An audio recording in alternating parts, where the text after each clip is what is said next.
Yes, it's the first entirely musical intro song that I've done in a while. Guess, do you want to switch the microphone settings back? Yes, I do. All right. That was great. Thank you. Loved it. Welcome, everybody, to episode 22 of You're Gonna Love This, the show where I, your host, Adam Moshcatel, try every week to write the perfect song for my guest. And this week I have with me improviser, comedian, writer, actor. Okay, Kind of do it all. Is that all the words though? Do I need? That's all the words. All right. Yeah. Tour guide, I guess. Yeah. Tour guide. Yeah. Oh man, tell I me do about that too. I tour guide on the roster, but well, actually, I manage the company now. But Okay. Roster Bus in LA, have you seen it? I haven't. It's crazy, but it's fun. I'm a tour guide for that company. Awesome. Yeah. I kind of talked over. Well, I don't know. We got into your name while we were talking about the Rasta Bus. Oh, my bad. Jacquis Neal is here. Thanks for having me, man. Yeah, I'm excited to do this with you. Yeah, man. Me too. Quick update for you and for my audience at home, who is, I'm sure, as soon as they heard the premise of the podcast today, they went, "Oh my God, Adam! Well, how many did you get perfect?" That's the first question. Yes. Well, I have the answer. So it's a good question to ask. I don't know. Bantering with myself. I want to know because like I've listened to a few of the episodes. Yeah. And I know the last episode I listened to, you were on too, so I'm sure you've probably gotten more since then. I have, yes. So you listened to Amon's episode, which was episode 12. Yes. Since then, I have gotten up to 5. So I am Nice. 5 for 21 as of this moment. That's like your Hall of Fame level in baseball. Well, the analogy I've been using is over the Mendoza line, which is yeah. accurate. Not quite Hall of Fame levels in baseball, I would say. Hey man, dude, that's enough to make it to the majors. Yeah, exactly. That's where I'm at. That's where I'm feeling. So, Perfect. Feeling great. Awesome, man. Quick. You know what? I'm gonna do this right at the top because apparently it's been very confusing for people. I didn't know this. Apparently I speak too quickly sometimes, and people are confused by the instructions I give on this podcast. So I'm gonna be crystal clear. All right.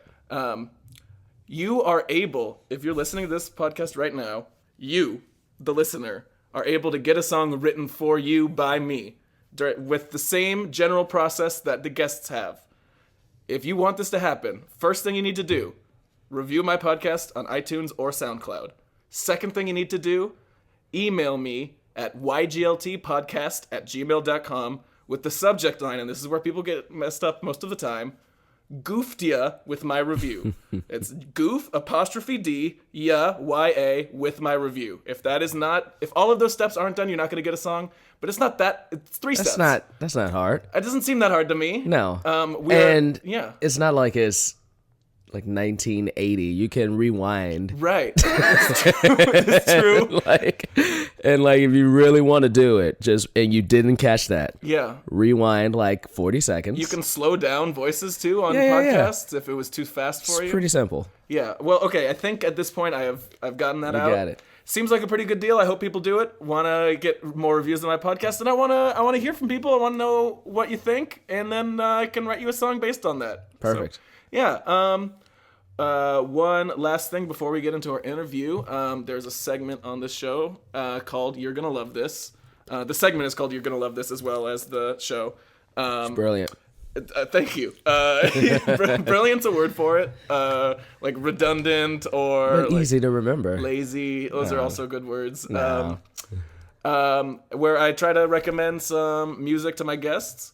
I don't know if you're going to like this, but I got suddenly obsessed in the last hour with the Smiths. Have you ever listened to the Smiths before? I don't think so, but I've heard of them. Yeah, they're a real interesting band. Yeah. They're like the lead singer Morrissey is this real weird dude who his whole career he tried to play himself off as asexual because there were lots of gay rumors, but it's the most sexual music. It's very in either direction it's sexual. Is he the guy that made a song called Undiscovered? I'm not sure. I don't know. Was he ever a solo artist? Yeah, definitely for a long time. Okay, I think I know him. I think. All right.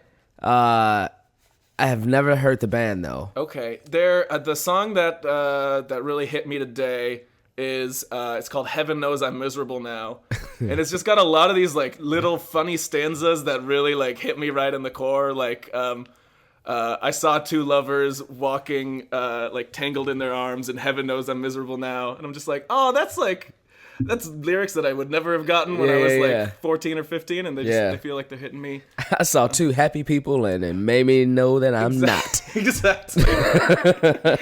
You know, sometimes that's it's just good to hear that other people are going through that too. Yeah, dude. I think most people are going through it. He's probably going through it. He wrote it. Exactly. Those two people holding arms, they're probably new.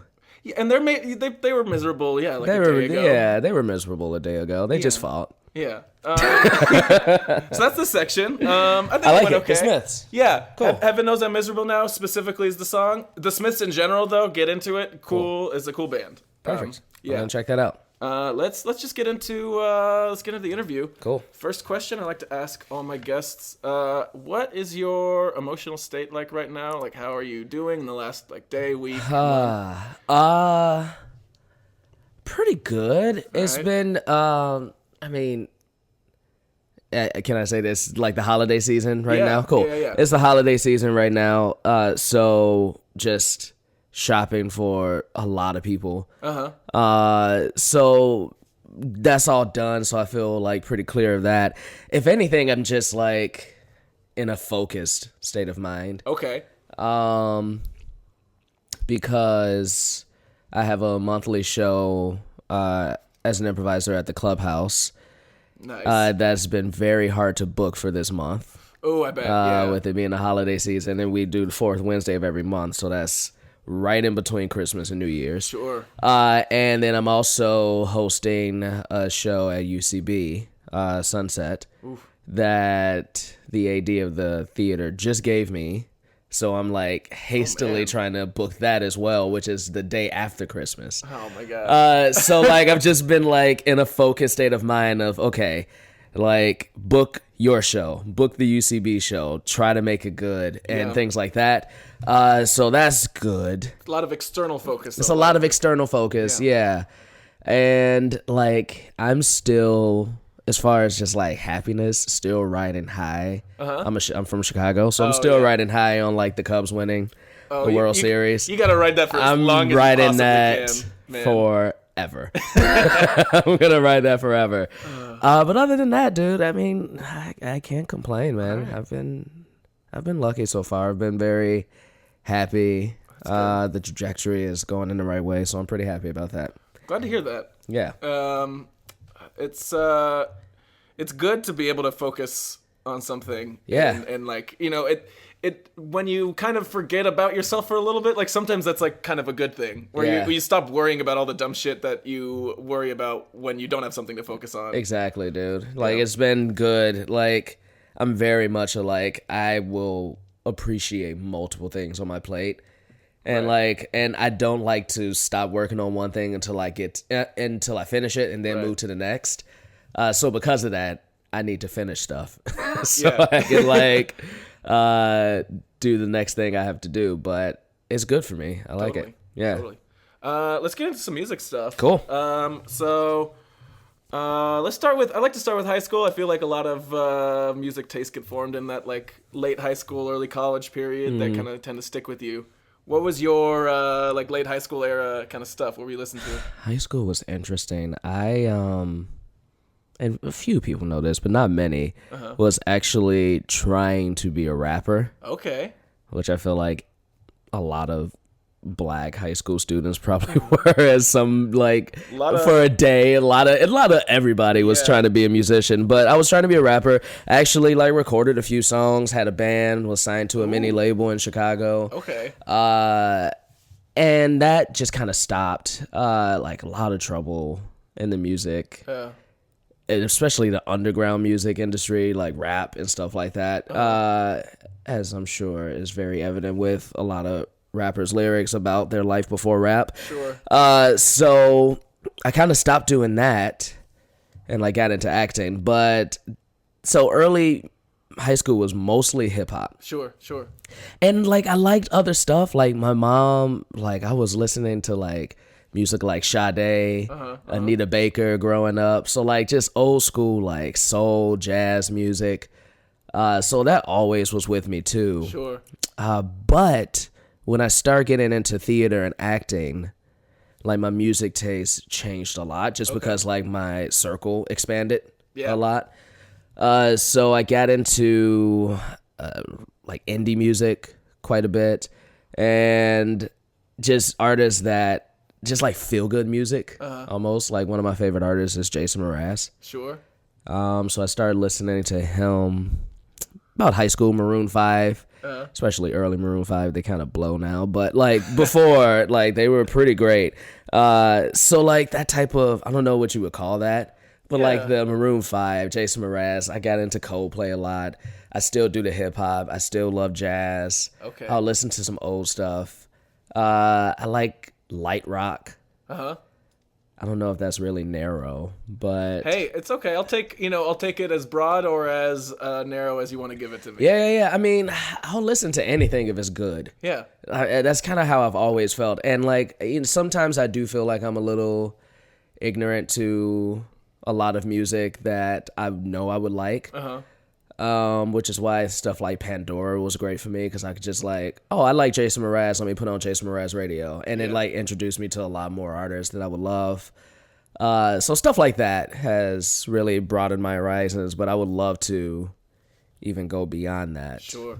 Yeah. I will say, as much as I enjoy like soul and R&B and jazz, well, mostly soul and R&B in this context that I'm about to say, I feel very uncomfortable replicating that. It just doesn't feel right coming out of me. I mean, you got to feel that rhythm and blues. Yeah.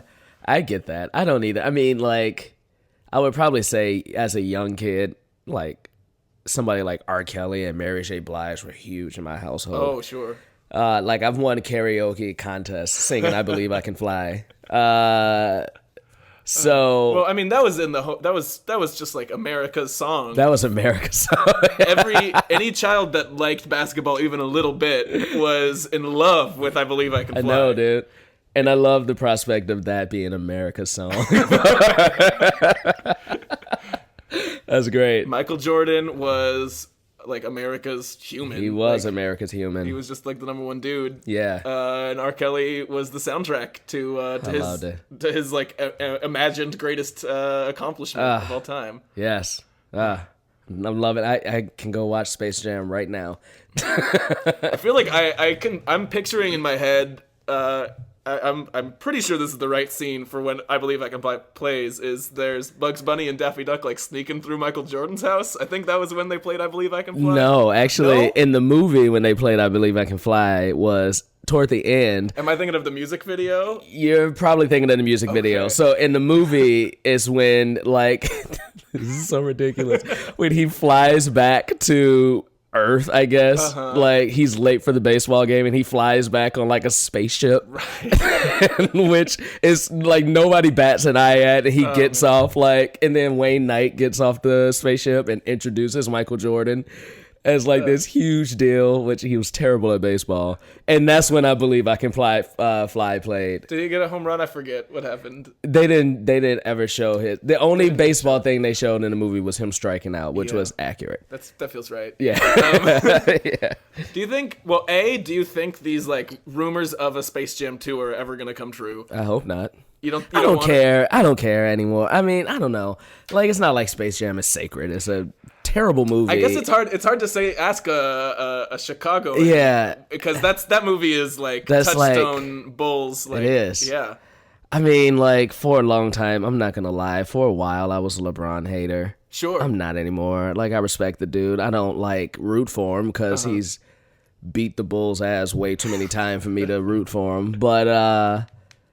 But like, I didn't want it to be him because I don't know, and not because it was him, just because like it doesn't have to be like, oh, the greatest player from every era does Space Jam. Like Blake Griffin would be a great choice. He would be Blake good. Griffin's hilarious. He would be. There's like good actors. Yeah. Well, like say LeBron was funny. LeBron was like, super good in the movie with Amy Schumer, whatever that was. Trainwreck. Yes, I liked him in that.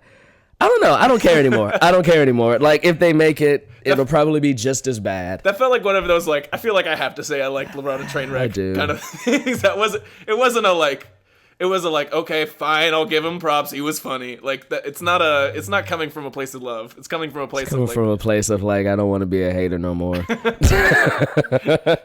You got to change your ways sometimes. You know? Yeah. Oh man. Yeah. I don't know if they make it.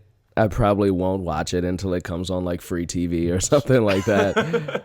Just to like feel like you're boycotting it personally. Right. Okay, Yeah. I like that. Yeah. What do you think?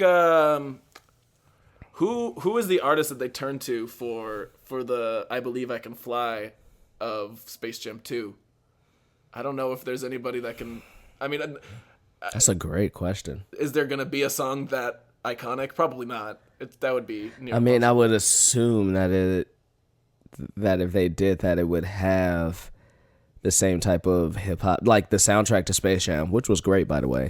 The soundtrack to Space Jam was very much hip hop, R&B influenced. I guess the question I'm asking is like, who is the modern day R. Kelly? I don't know. Nobody. No. R&B is kind of dead. Like it feels Be real Drake. wrong to say like The Weeknd doesn't come near to what the heights of R. Kelly was. But I guess he would be the Weeknd's guy. like good. He's I good. I got no problem with The Weeknd. He's a good singer. He would be the guy, I guess, who would do something like that. Like, I mean, but is anybody excited to be like, oh, The Weeknd's doing Space Jam 2? I'm not excited. No. Like I'm saying that I'm pitching it and I can't get up for it. I'm not excited about that at all. I don't know who would be that guy. I feel like they should just go get R. Kelly again and just be like, I still believe I can fly. He did a lot of parts to Trapped in the Closet. He did. He can do one more. I believe I can fly. A lot of shit has happened since he was flying in 1996. It's true. What's been going on with this character? What midgets have visited those lives? What? Who's got a gun in the situation? There's so many questions I have. Yeah, I think it would just have to go back to R. Kelly. Oh man, that'd be great. That would be great. That would be the next America song. It would be amazing. And you'll just have to be okay with the fact that it's going over LeBron doing slam dunks and like going back to his soccer team or whatever. Right. Yeah. Like it gets done. LeBron could be like a tight end maybe. He could play. LeBron can probably play any sport he wanted. Yeah. He's a freak of nature. I mean, NBA athletes in general are just like crazy. Do you know Tony Roten? I don't think he's currently in the NBA, but he was a point guard for the Grizzlies and the Knicks for a little while. Well, he went to school with me from 6th grade through the first year of college. And I remember that guy was crazy athletic. He also got an ACL injury when he was in his senior year of high school because he played football like an idiot. But it's terrible. He was like one of those guys. But like, yeah, in like junior year, he went out in flip-flops and like beat all the track runners in a 100-meter dash because he was just like some nuts. Like they're just so athletic. Yeah. It's crazy. I think like in terms of athleticism, I mean, there's a lot of great athletes in every sport. Yeah. I'm a basketball. I'm 100% a basketball guy though. I gotta say, it's basketball has the best athletes. Yeah, dude. They have to. I would probably say. I mean, like the second would be probably soccer, and I don't watch soccer. No. But just like some of that acrobatic shit they do when they're kicking the balls and stuff. The foot, because it's like a different type of athleticism too. It's a different type of athleticism, yeah. And then like cornerbacks and wide receivers in football. But like with the NBA, it's like you've got guys like Isaiah Thomas who are like, I mean, average sized for most people, but like. He's taller than me. Yeah, but like the fastest person on the world on the surface, and like just insanely quick reaction time and all this stuff. Yeah. And then you've got like one of my favorite players right now, Rudy Gobert, the Stifle Tower. It was just like a massive human being, like just somebody that is not human sized. You just added another like half a human to this person. It's crazy because like you think about. Like, I play basketball. I play pickup basketball. And for the past, like, 3 weeks at a gym I play at, there's been this, like, 6'8" dude who plays. That's tough. It's super tough. Yeah. But I'm also thinking, like, okay, this is LeBron's height. Right. He's, like, a little above average for the NBA. Right. And this 6'8" dude that I play pickup basketball with, while, like, you know... we can stop him, and he has a good jumper and blah blah blah. I'm also thinking like, why aren't you dunking on all of us? That's all I would do if I was 6 foot. Yeah. I would just stay on a basketball court dunking And just dunk. I wouldn't stop. I would never go anywhere else. Yeah. What other life experiences do you need if you can dunk? Seriously. What else do you want? I have to get back to the Okay, music. yeah. We've got a little bit of time left in the interview. Cool. I love talking basketball. Let's I can move do on. it all day. I know. That's your next podcast, dude. Basketball podcast. Oh man. I don't know if anybody wants to hear me do that, but I would listen. Oh, thank you. So I think the Jason Mraz Coldplay Maroon 5 angle is going to be better for me than doing anything hip hop. I'm just going to stay away from that. Perfect. So what do you think draws you in there? It's like it makes you feel good, it makes you feel happy. What's the draw? I am a fan of songwriters, and I know like, you know, there's way better songwriters than somebody like Maroon 5 or even Coldplay. Although Jason Mraz, I think, is a great songwriter. I'm not. This podcast has. I'm never here to hate. Yeah. My job is just to go like, oh, you like what? Okay, let me replicate that for you. I don't have time to hate during this podcast. So you tell me. I'm trying to think of what's the most hated person in the world. I'm wasting time. Keep going. I don't know. Anyway, yes. So I think what draws me to just that chill music is relatable. Okay. In ways that like hip hop isn't sometimes, or you know, relatable to like the everyday person in a way that like rock and roll probably isn't. Okay. Especially to me. And like I just imagine it like, oh man, even though like they have songs that aren't like this, but like a Jason Mraz, like one of his good songs I can like listen to like on the beach, just like chilling. Okay. And like that's great. So I'm gonna try to write you your beach song. I love that. You like that? Yeah. Okay. Because even songs that like I listen to all the time, like whenever I'm in a happy mood, I'll be like, oh man, I can feel myself like on the beach right now listening to this, just chilling. So I hope the song that I'm gonna try to write for you is a song that like will, if you closed your eyes, you could be just feeling sand. Perfect. You could be hearing squawks of pelicans and getting Mai Tai served to you. I don't know what kind of beaches you go to. I mean, yeah, like Mai Tais. Yeah. A pina colada on the beach would be great. Okay, you're probably some more of a Mexican beach probably then. Yeah. Was that Mexican? Is pina colada Mexican? Mm-hmm. Is it? Yeah. I guess I should know Spanish this. words. Perfect. Yeah, they are. Right.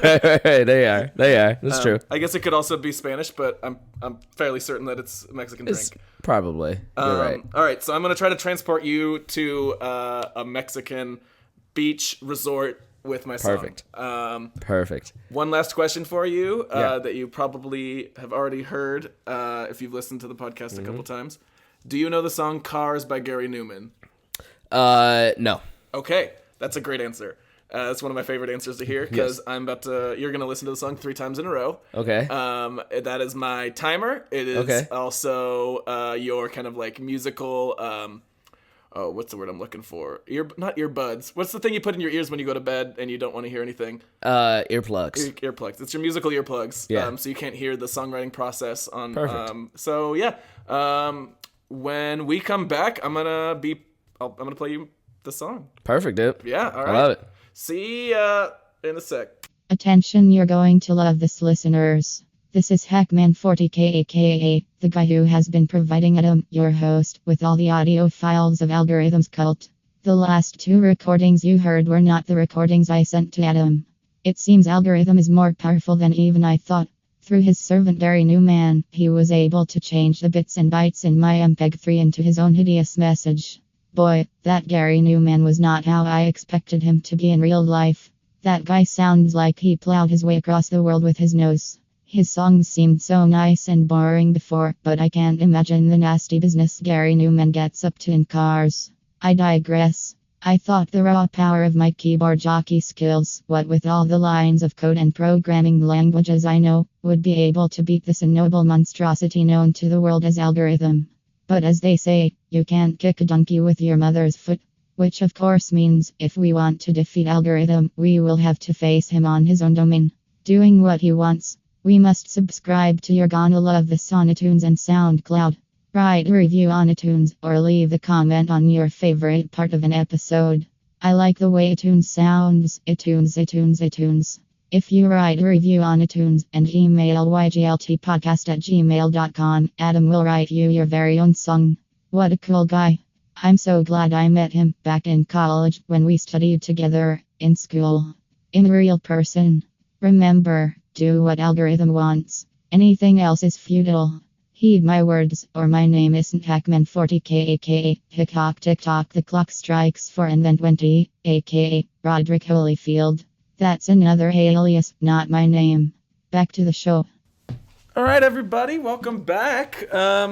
Jacquis, you knew Cars by Gary I Newman? did know that song, yeah. So Okay. for everybody out there who's like, this ignorant mother. I knew it. I just didn't know that's what it was called. But I knew the song. It's not ignorant. There's guests that didn't know the song before coming in. Even like after they heard it? Yeah, but they learned to appreciate it. Well, you maybe? making them listen to it 3 straight times in a how row. how was the experience for you? Was it okay? I mostly just was on my phone. Okay, So you kinda tried to tune it out a little bit. It was fine. Yeah, it's easy to tune out music. Yeah. which is nice. It's easy to tune out. I just, after the first time it played, I was like, all right, this is just noise. Yeah, But not noise in a bad way. It's like, this is just for me to not hear what's out there. totally okay. That's exactly what it's for. Perfect. And so it serves its purpose. Are you ready to hear your song now? I'm excited, dude. All right. Yeah. Would you mind switching the microphone settings over? Switching now. Alrighty.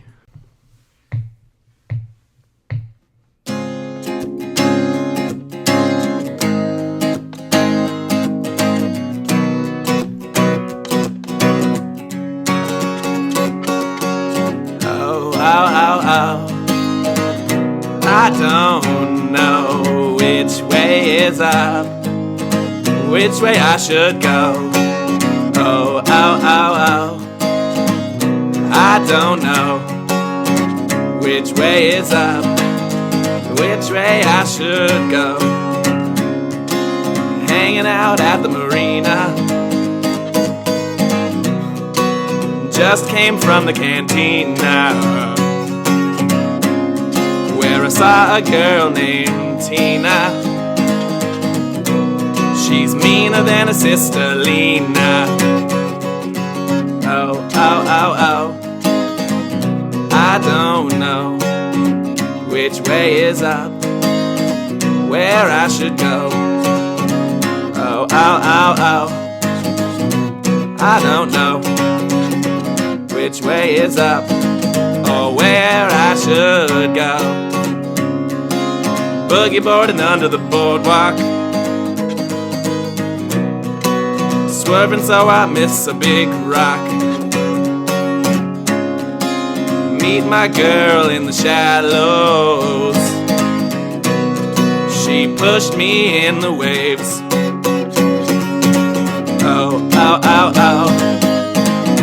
I don't know which way's up, which way I should go. Oh.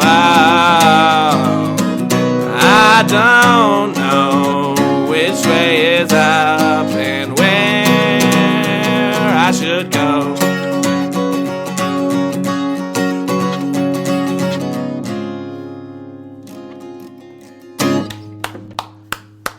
There's your song, Jacquis. What do you think? Switching it back to be so you're Switching hearable? it back, yes. I liked it. Thank you. I love the guitar, man. You're a great guitar player. Thank you very much. Yeah, dude, it was good. I loved it. All right. I loved it. I can definitely, dude, I would listen to that. Did it? Absolutely. Now here's the question, though. My intent was to transport you. Do you feel like you got transported to a deserty place? Not desert. not a desert place. Beaches So- are very different than deserts. Yeah. They both have sand, but they're different areas. Musically, yeah, dude. Okay. Yeah, I loved it. Yeah. Now, I hear a but in that sentence. With the way you phrased it, musically it put you there. Yeah. Musically, it put me there. Yeah. Lyrics were a little dodgy. Not even dodgy. I mean, Just didn't transport you probably because it was about being at the beach. too much. Yeah. So it was just but Like, there are some great Jason Mraz songs, for instance. Yeah. Where, like, he focuses on, like, being in some sunshine and, like, so, like, that's not a bad thing. Not like, necessarily. At all. No.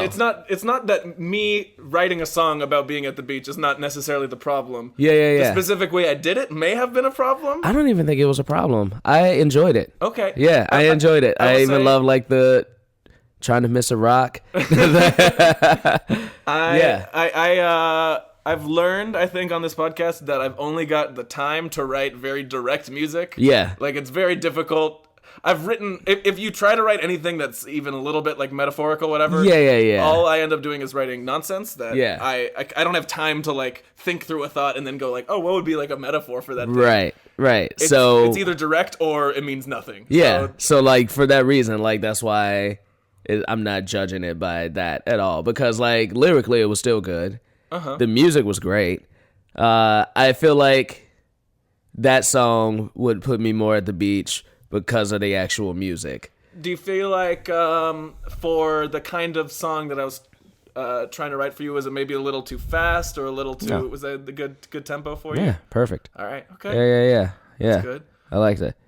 Yeah. Right. I don't think it has to be both for it to be great. Like a good song. I don't like, there are some songs where like it is about like the music composition, and there are some songs where it is about like the lyrics, and there are some songs where it is about like everything together. Yeah. Like, and I feel like as a person who listens to music, you pinpoint what you like about a certain song first. Sure. And then you build on that. Like, if like I was to hear that song that you just played, like, I would be like, I like this song, and I would listen to it again. Like, as opposed to some songs where like I'll listen to it the first time, it's like, oh, that was whack, and I may even like learn to like it. Like some songs like that I didn't like, but it takes like listening to, and then it takes me just in a different mindset to like it. Like that song I liked right away. Wow. Yeah. That's good praise. That's high praise. Yeah. Now, and no bullshit. I'm glad to hear it. Yeah. Now, though, the final question, though, that I need to ask every one of my guests, I'm always happy, 100% happy to make a song that you like, that you love, whatever. Yeah. But the question is, was that perfect for you in this moment? And I'm wonderfully happy taking Not Perfect, knowing that you've enjoyed the song. I have no problem taking it. I felt like there were some things that I could have done better. I think the chorus was basically meaningless, and which is fine. It's not always a problem, but like, could have had something in it. Yeah. Let me think. Because there were great elements about the song. Sure. That's such a hard... Hey. I thought this was going to be much easier to like, oh yes, that was perfect or not. Sure. I thought it would be much easier. Well, if I had such a hard word. It's a hard word. Yeah. For me, if I'm putting it, and this is how I need to compartmentalize it. Okay. If I'm putting it, or compartmentalize it. If I'm putting it in, like, I can look for like every part of it was perfect, because that's like no song or very few songs are like that. But that's what I'm trying to do. That is what you're trying to do. I mean, for me, though, I put it in the category of, is it something that, like, would I go and, like, find this artist? Yeah. Or would I not? And if I heard that, I would find you as an artist. So for that, for me, like, it put me exactly where I would like to listen to a song right now. I think, okay, I just want to... I feel like... I've said this a lot on my podcast, and I want to make songs that my guests like, obviously. Yeah. Like, that's the whole point. But I don't want to, like, I didn't bring you on here to, like, force you to say yes to a project. Oh, I know that. Know? Like, I brought you on here because I wanted to see what it would be like to write a song for you. Yeah. And, and I've done that. I don't need you. I would say almost perfect. Almost perfect? Almost perfect. Okay. Almost perfect is... Unfortunately, the system is perfect or not. That perfect means it's not perfect. That means it's not perfect. But I'm very happy. Almost perfect is really that's my sweet spot. That's what I like to hear. Yeah. So I almost don't. It's hard for me to believe somebody telling me that I wrote them a perfect song. Yeah. Like I get that. If there's no criticism, it's hard to take. So right. I'm happy. I'm much happier, I think, when my guests give me Not Perfect. Yeah, like I think that was almost perfect. I think the thing that probably would have put it over the top for me was just like a tightening up of like some of the lyrics. For sure. I think 100% what's funny too, I spend so much more time on the lyrics than I do on the songwriting. That's funny. Yeah. Because I know I can pick out some kooky chords and make it sound okay. Yeah. Writing lyrics is hard. It's not easy. I've learned that. It's not easy at all. Dude. It's not. I think a bunch of episodes ago I said that like with this podcast I'm just gonna learn some like really basic songwriting tips. Like writing lyrics is hard. And I think the main one though that I'm learning is like this isn't the best way to write a song. I think there are better ways. If I had spent a little more time, if I had, an hour to write this song, it probably would have gone a lot better. Oh, yeah, dude. Yeah, I mean, you had 11 minutes and 7 seconds. Yeah. Like, that's how long, or 9 seconds. That's how long the timer was. And, like, from the get-go, as soon as you started playing it, I was like, great. I love it. Well, that's nice. And then, like, when we got into some of the lyrics, I was like, this is great. But like I said earlier, like, I think it was just because you knew like where I wanted to put you. It was, and so it was a little direct in that way. I forced the beach issue pretty hard. Yeah. I like made you. I was like, so you want a beach song? You want a beach song? And then I wrote. We going to the marina, and we gonna see Tina. Yeah, yeah. But that's not a bad thing at all. It's fun. I would say this was my most me directed. I put the most into just. I try to just let the song find me, I didn't let the song find me this episode. I pretty put my hand on the scales and just like I think I know what he wants. Is it a beach song? I'm gonna make a beach song. Yeah. Yeah, and like so for that it was great. Yeah, for like when I said like earlier like like songs that I can like it doesn't even have to necessarily be about. Doesn't have to be. I think it's like just like I think it's almost like more just like. Calming. Sure. Like in that, I probably should have said that earlier. Just more like even like a calming. Would you put Jack Johnson in the same vein as this? Yeah. Yeah, 100%. I love Jack Johnson. Love him. So yeah, kind of like that where. Yeah, and I feel like the actual music was that. I actually liked the chorus. I thought it was like simple. Yeah. Something that like is calm. I can just like. Like I can like hum that and then like so yeah and then like but the lyrics were just like we going to the beach. So yeah, that's it. That's the only thing. That's the only thing, man. I feel like I should have just like dove in harder on the beach stuff. Yeah.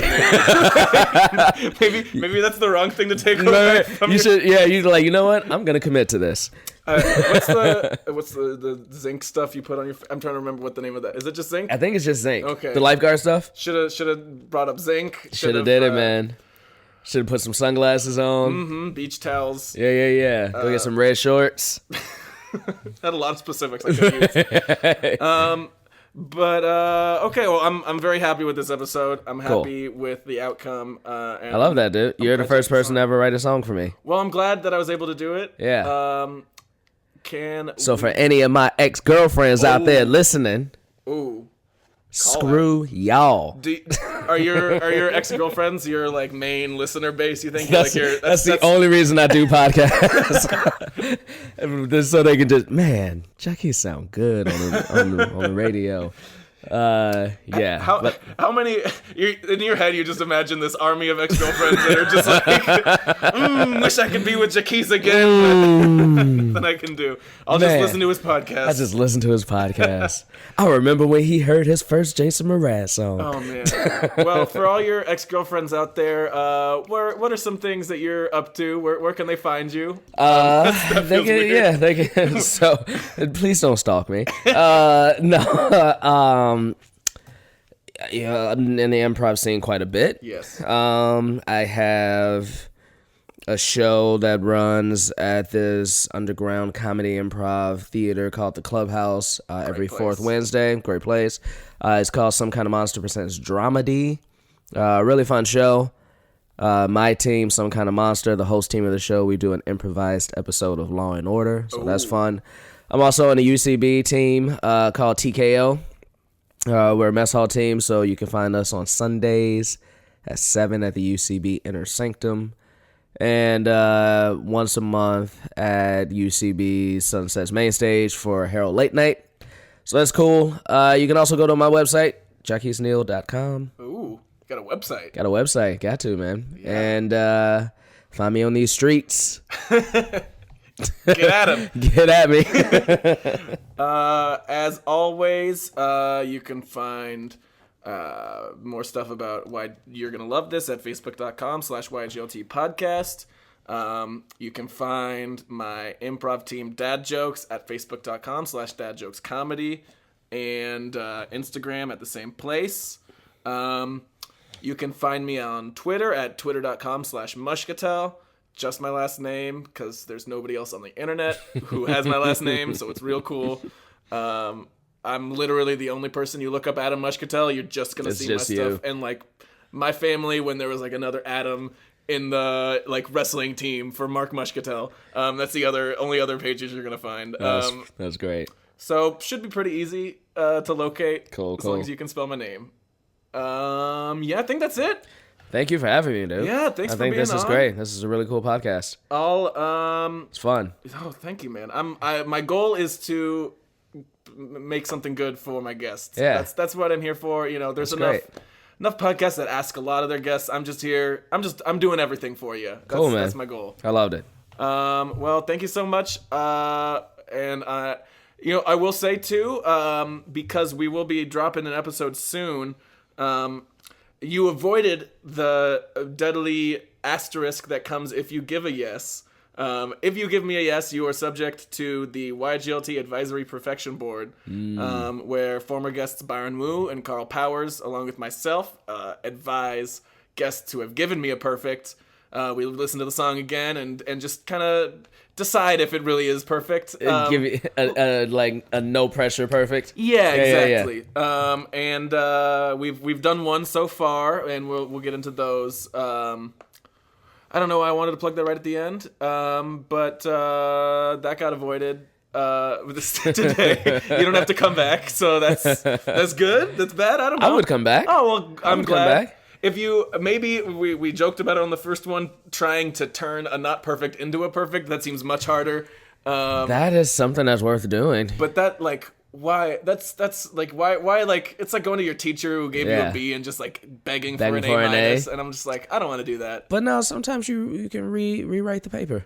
All right. Yeah. But I'm not rewriting I'm just like showing them the song again. Showing them the song. If you decide like, you know what, like you should, let me give you an idea. If you decide like there are a few songs that my guests seem to really like or I really liked, that if I spent like an hour on it, I think I could make it just even better. Not even perfect, just like even better. And dude, you should make a CD. You should make a CD with some of these songs that are like either perfect or right there, and like it should be called Almost Perfect. I like the name a lot. I haven't heard that before. I have had that thought before. I think something like that's gonna get implemented in the future, maybe with like listener feedback on the songs that they liked, so that they get to kind of choose the songs that get recorded. But if you want to listen to just the songs, you can go to soundcloud.com/YGLT podcast and look in the albums. Those every 10 episodes, I'll put out just the songs. Little plug for you if you're still listening somehow to this podcast. Jacquis, it was a great having you. Thanks, man. Yeah, you got to get out of here, so I'll let you leave. Cool, man. Thank you. All right. Bye-bye. Bye.